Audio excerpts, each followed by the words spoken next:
Hey, Redneck in a hat. We've got another fine video on another really nice gun, so stay tuned.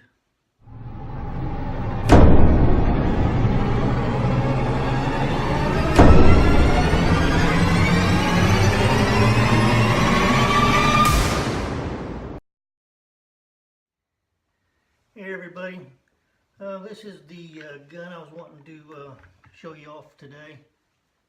It's a Smith Wesson M&P 1522 Sport. It's chambered in 22 long rifle, but you can see it's kind of an AR style. Does have a adjustable stock on it. Take the magazine out.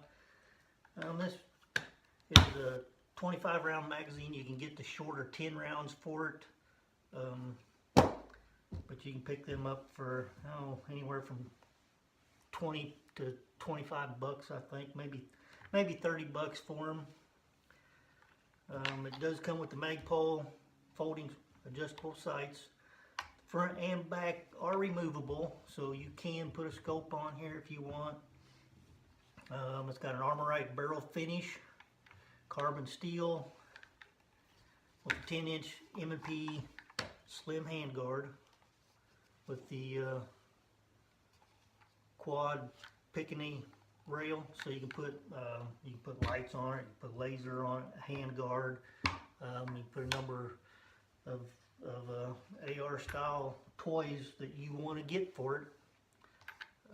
Let's see, it's got a manual safety, and it's on the lower right here, and it works just like on a real AR pretty much, but it's only on one side. The other side, I guess if you wanted to do it on this side, you could take it out and turn it around, because the hole does go all the way through. It does say firing safe on the opposite side, so I'm guessing you can switch it for a left-handed person.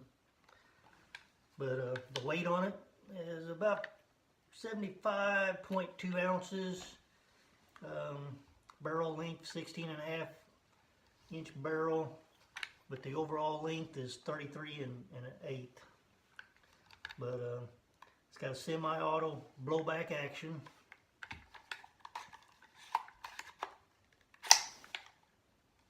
And the frame's polymer. Does have polymer frame.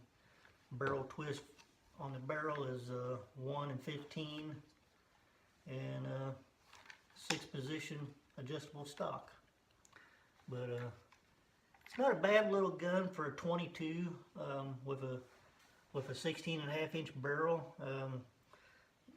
It'd be good for just out target practice and shooting cans. I'm gonna lay it down here. And you could squirrel hunt, rabbit hunt with it too. Like I say, I like the gun. It's not gonna be, like your grandpa's bolt action 22, but it just kind of depends on what you want to use it for. Like I say, you could rabbit hunt with it, squirrel hunt with it. Tin can's really good for it. But that's it. Hey y'all, if you guys like that video, please subscribe. I got some more videos going to be coming up in the next month or so on some gun and hunting related things. Maybe we'll get out to a few hunting shows this spring. Anyway, Redneck in a hat, I'm out.